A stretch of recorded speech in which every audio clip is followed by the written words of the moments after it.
কাদের সঙ্গে যুদ্ধ করতে? বাঘের বাচ্চা বাঘই হয়, তাই না? কিন্তু মানুষের বাচ্চা, এইটাই ঠিক বলেছে।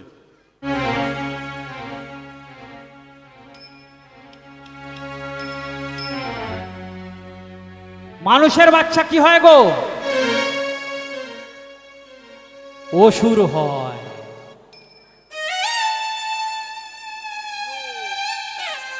মানুষ হয় না।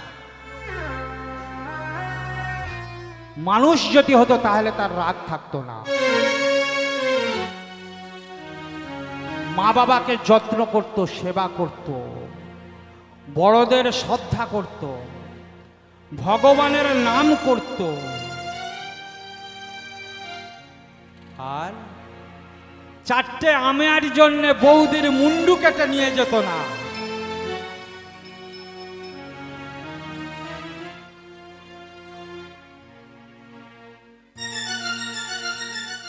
ডাক্তাররা নার্সদের মুন্ডু কেটে বা তাদের হত্যা করে ঝুলিয়ে দিত না। তাই নয় বাবা, এটা কি মানুষ? জ্ঞান কাকে বলে? নিজেকে জানাকেই জ্ঞান। আমি কে?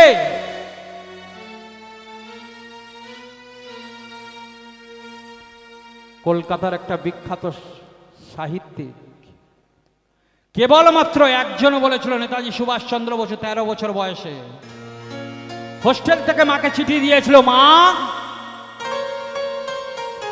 আমি কে? এইটা তোমাকে বলতে হবে, আমি কে। এই যে আমি কে, আমাকে জানাকেই বলা হয় জ্ঞান, আর অপরকে জানাকেই বলা হয় পাণ্ডিত্য, যেটাকে বলা হয় অহংকার। আমাদের সকলের তো জ্ঞান টনটন করে। আমরা পরজন্মে বিশ্বাসী নয়।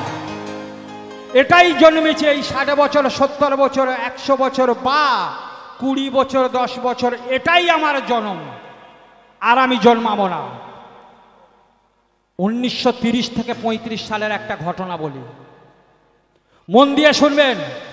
আমি কীর্তন করি, আলফাল কথা বলি না, সমস্ত কিছু প্রমাণ দিয়ে বলি। শান্তি দেবী একজন নাম, দিল্লিতে জন্মগ্রহণ করেছিল শান্তি দেবী।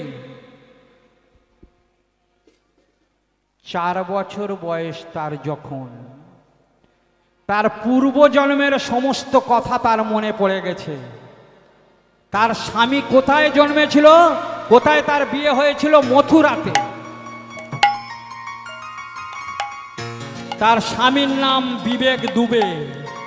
তার ডান পায়ে কাটা ছিল, মুখের চোখের কোণে একটা কাটা ছিল, কালো রঙের কাপড় ব্যবসায়ী। তার সমস্ত কিছু মনে পড়ে গেছে।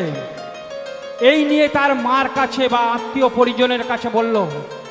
মথুরা থেকে দিল্লির দূরত্ব 160 কিলোমিটার। এই 160 কিলোমিটার দূরে যখন খোঁজ নিয়ে দেখা গেল, হ্যাঁ মথুরাতে এই বিবেক দুবে নামে একজনের কাপড় দোকান আছে, তার চোখের কাছে কাটা, হাঁটুর কাছে হাঁটু কেটে গেছিল। একই কথা, ওই বাচ্চাটাকে নিয়ে গিয়েছিল তার কাছে। গায়ে লোম কাঁটা দেবে, লোম খাড়া হয়ে যাবে। ওই বাচ্চাটাকে নিয়ে যখন তার কাছে গিয়েছিল, তাকে প্রশ্ন করেছিল, ওই 4 বছরের বাচ্চা,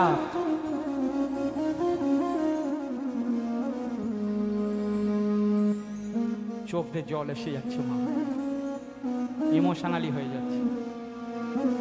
ওই 4 বছরের বাচ্চাটা প্রশ্ন করেছিল, তুমি আমাকে বাসর ঘরে কথা দিয়েছিলে আমি মরে গেলে তুমি কোনোদিন বিয়ে করবে না।